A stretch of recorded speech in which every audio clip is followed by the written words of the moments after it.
오늘 아침은 나훔 성경 말씀 1장에서 3장까지의 말씀을 읽으시고 묵상하시면서 기도로 하나님 아버지와 교제하시는 경건 생활을 하십니다. 전체의 내용은 여호와 하나님은 질투하시는 하나님이시라는 내용의 핵심 내용인데요. 나훔 성경 말씀은 니느웨에 대한 경고, 곧 엘고스 사람 나훔의 묵시의 글이라는 말씀으로 시작하고 있습니다. 니느웨의 멸망을 예언하는 것으로 보아 남유다의 요시야 왕 때로 보입니다. 요나 성경 말씀에서 니느웨의 회개와 구원에 대해 선포했었지요. 요나 선지자의 전도를 통해 회개한 니느웨는 상당한 시간이 지난 지금 나훔의 예언대로 멸망하게 됩니다. 시골에서 태어난 나훔이지만 세계 큰 도시들에 대해 많은 정보를 가지고 있는 것으로 보아 공부를 많이 한 것 같습니다.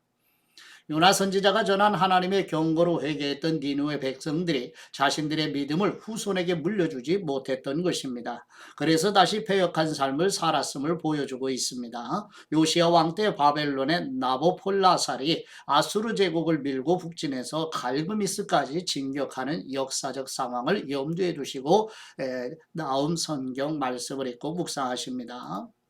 지도를 보시면 아수르의 수도 니느웨죠.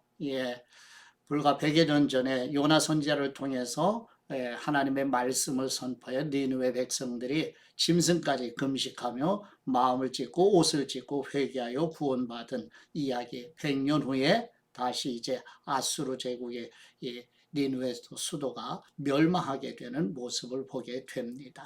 그래서 요나 선지자가 전한 하나님의 경고로 회개했지만 니느웨 백성들이 자신의 믿음을 이렇게 후손들에게 밀려주지 못했던 거죠. 그래서 요시야 왕 때 바벨론의 나보폴라살이 아수르 제국을 밀고 북진해서 저 위에 가운데 중앙에 보면 갈그미스, 이 갈그미스 전쟁이 이제 문제 세계 역사의 전환점이 되게 하는 지역입니다. 기억을 하시면 좋겠습니다. 이제 본문으로 나아가도록 하죠. 첫 번째 나훔서 1장 1절에서 15절 말씀의 내용은 요나 선지자가 아수르 제국의 수도 니느웨 백성들의 회개와 구원을 선포한 때로부터 약 1세기 후 엘고스 출신의 나훔 선지자는 당시 고대 근동 지역을 지배한 아수르 제국의 멸망과 아수르 제국의 압제 아래에 있는 남유다 백성들을 구원하시는 약속의 말씀을 전하는 내용입니다. 나훔서 1장 1절 말씀 니느웨에 대한 경고 곧 엘고스 사람 나훔의 묵시의 글이라. 여호와는 질투하시며 보복하시는 하나님이시니라. 여호와는 보복하시며 진노하시되 자기를 거스르는 사람에게 여호와는 보복하시며 자기를 대적하는 사람에게 진노를 품으시며 여호와는 노하기를 더디하시며 권능이 크시며 벌받을 사람을 결코 내버려 두지 아니하시느니라. 여호와의 길은 회오리 바람과 광풍에 있고 구름은 그분의 팔에 티끌이로다. 그분은 바다를 꾸짖어 그것을 말리시며 모든 강을 말리시나니 바산과 갈멜이 쇠하며 레바논의 꽃이 시드는도다. 그분으로 말미암아 산들이 진동하며 작은 산들이 녹고 그 앞에서는 땅고 세계와 그 가운데에 있는 모든 것들이 솟아오르는도다. 누가 능히 그분의 분노 앞에 서며 누가 능히 그분의 진노를 감당하랴. 그분의 진노가 불처럼 쏟아지니 그로 말미암아 바위들이 깨지는도다. 여호와는 선하시며 환난 날의 산성이시라. 그분은 자기에게 피하는 사람들을 아시느니라. 그분이 범람하는 물로 그것을 진멸하시고 자기 대적들을 흑암으로 쫓아내시리라. 너희는 여호와께 대하여 무엇을 꾀하느냐? 그분이 온전히 멸하시리니 재난이 다시 일어나지 아니하리라. 가시덤불같이 엉클어졌고 술을 마신 것 같이 취한 그들은 마른 지푸라기 같이 모두 탈 것이거늘 여호와께 악을 꾀하는 한 사람이 너희 중에서 나와서 사악한 것을 권하는도다.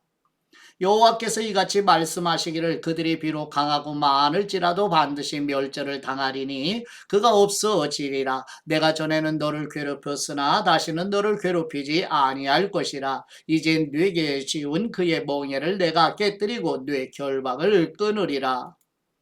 나 여호와가 뇌게 대하여 명령하였나니 뇌 이름이 다시는 전파되지 않을 것이라. 내가 뇌 신들의 집에서 새긴 우상과 부은 우상을 멸절하며 뇌 무덤을 준비하리니 이는 뇌가 쓸모없게 되었음이라. 볼지어다 아름다운 소식을 알리고 화평을 전하는 사람의 발이 산 위에 있도다. 유다야 뇌 절기를 지키고 뇌 소원을 갚을지어다. 악인이 진멸되었으니 그가 다시는 뇌 가운데로 통행하지 아니하리로다 하시니라. 아멘. 두 번째 나훔서 2장 1절에서 13절 말씀의 내용은 여호와 하나님께서 나훔 선지자를 통하여 아수르 제국의 교만과 주변 나라들을 질밟는 잔인함과 특별히 하나님의 백성들인 북이스라엘을 지배하고 남유다마저 위협하는 잔혹한 아수르 제국을 심판하시는 말씀을 전하는 내용입니다. 나훔서 2장 1절 말씀 파괴하는 사람이 너를 치러 올라왔나니 너는 산성을 지키며 길을 파수하며 뇌 허리를 견고히 묶고 뇌 힘을 크게 굳게 할지어다. 여호와께서 야곱의 영광을 회복하시되 이스라엘의 영광 같게 하시나니 이는 약탈자들이 약탈하였고 또 그들의 포도나무 가지를 없이 하였음이라.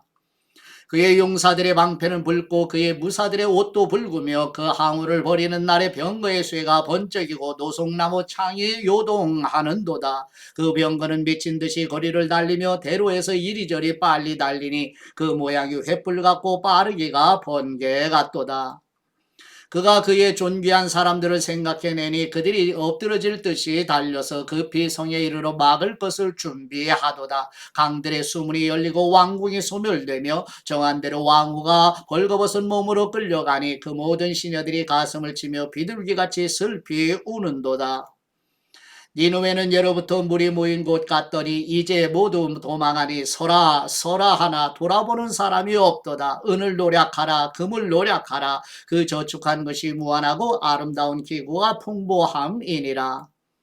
니누웨가 공허하였고 황폐하였도다. 주민이 낙담하여 그 무릎이 서로 부딪히며 모든 허리가 아프게 되며 모든 낯이 빛을 잃도다. 이제 사자의 굴이 어디냐? 젊은 사자가 먹을 곳이 어디냐? 전에는 수사자, 암사자가 그 새끼 사자와 함께 거기서 다니되 그것들을 두렵게 할 자가 없었으며 수사자가 그 새끼를 위하여 먹이를 충분히 찢고 그의 암사자들을 위하여 움켜 사냥한 것으로 그 굴을 채웠고 찢은 것으로 그 구멍을 채웠었도다. 만군의 여호와의 말씀에 내가 뇌 대적이 되어 뇌 병거들을 불살라 연기가 되게 하고 뇌 젊은 사자들을 칼로 멸할 것이며 내가 또 뇌 노력한 것을 땅에서 끊으리니 뇌 파견자의 목소리가 다시는 들리지 아니하리라 하셨느니라. 아멘. 세 번째 나훔 3장 1절에서 19절 말씀의 내용은 여호와 하나님께서 나훔 선지자를 통하여 아수르 제국의 폭력과 기만과 약탈에 대하여 니누웨를 심판을 받아 멸망할 것을 보며 요나 선지자의 선포로 여호와 하나님 앞에 회개하여 받은 구원의 은혜를 후손들에게 전하지 않음으로 인한 비참한 모습으로 오늘 우리의 세대에게 전하는 메시지를 듣게 하여 주옵소서. 아멘. 나훔서 3장 1절 말씀 화 있을진저 피의 성이여 그 안에는 거짓이 가득하고 포악이 가득하며 탈취가 떠나지 아니하는도다. 호호 호호 하는 채찍 소리 윙윙 하는 병거 바퀴 소리 뛰는 말 달리는 병거 충돌하는 기병 번쩍이는 칼 번개 같은 창 죽임당한 자의 때 죽음의 큰 무더기 무수한 시체요 사람이 그 시체에 걸려 넘어지니 이는 마술에 능숙한 미모의 음녀가 많은 음행을 함이라. 그가 그의 음행으로 여러 나라를 미혹하고 그의 마술로 여러 족속을 미혹하느니라.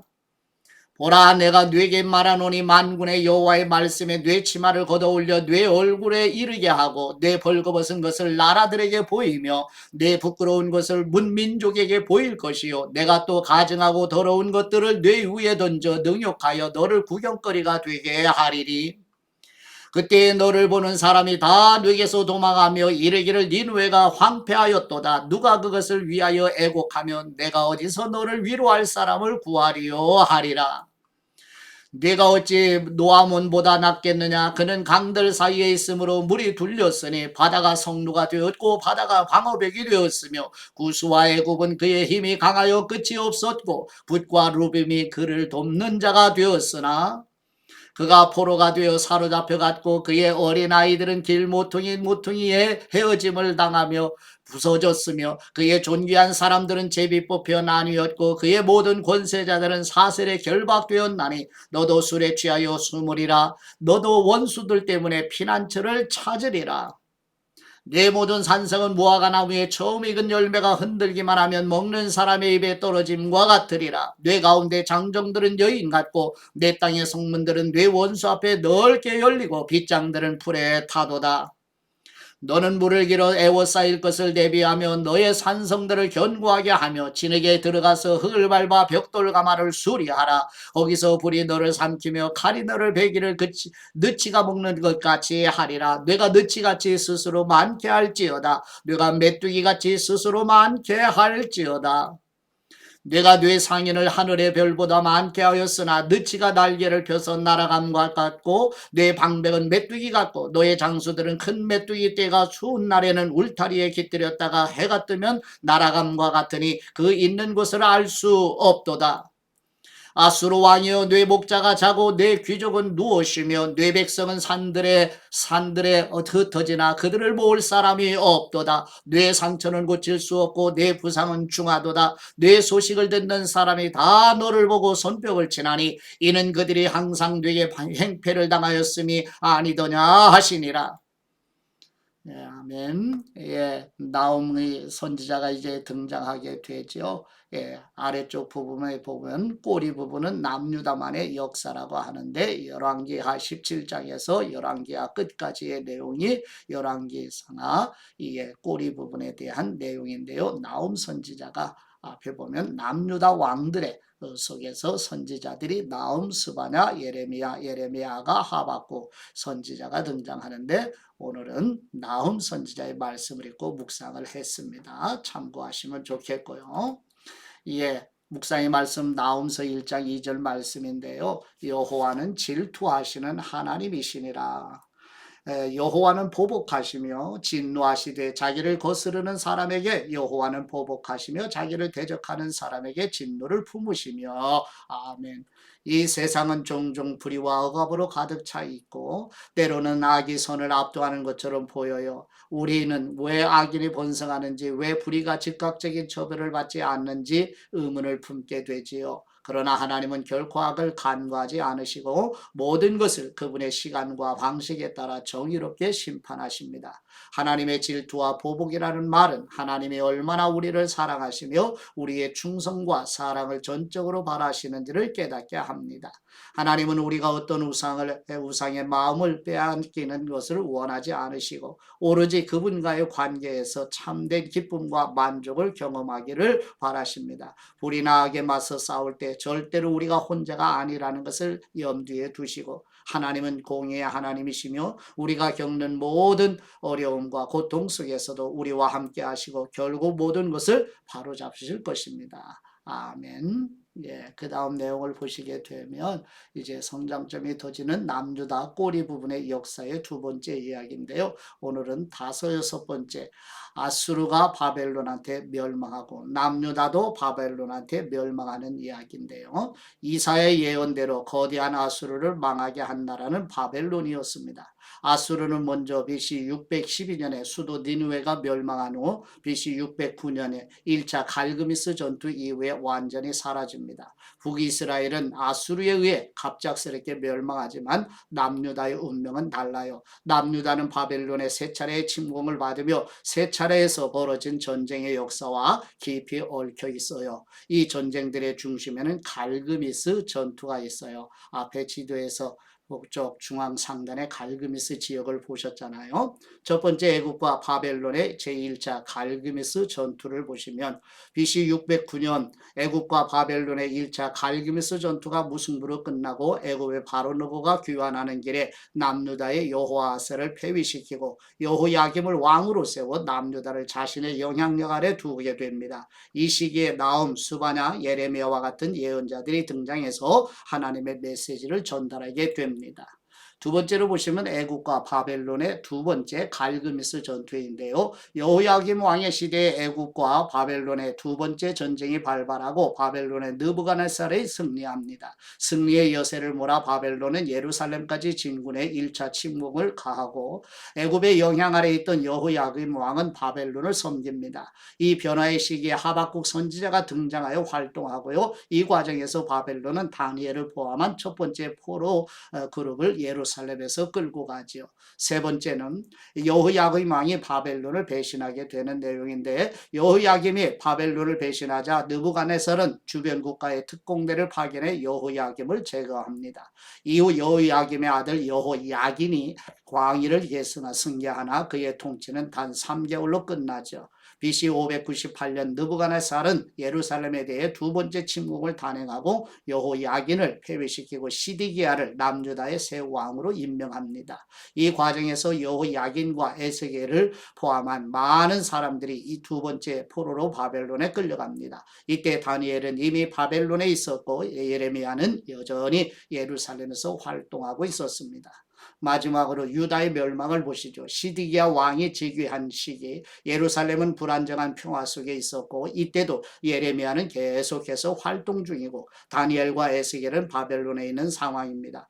평화는 그리 오래가지 않았어요. 시드기야는 바벨론을 배신하고 느부갓네살은 예루살렘에 대한 세 번째 침공을 가하고 결국 남유다는 멸망하고 많은 유다인들이 세 번째 포로로 끌려가게 됩니다. 네, 이런 내용을 염두에 두시고 훗날 뒷부분을 한 번 더 보시면 좋겠습니다. 이제 아버지께 받은 말씀으로 아버지께 감사의 기도를 드리십니다. 생명의 말씀으로 지속적으로 양육하시는 우리의 하나님 아버지, 이사야 선지자와 예레미야 선지자를 통해 하나님께서도 하나님의 백성들을 양육하시는데 요나 선지자가 전해주는 말씀을 듣고 회개하여 구원받은 아수르의 니느웨 백성들은 후손들을 양육하지 않아 100여 년 후 나훔 선지자를 통해 멸망받을 것이라는 말씀에 비답해서 지속적인 양육으로 후손을 세워가도록 도와주시옵소서.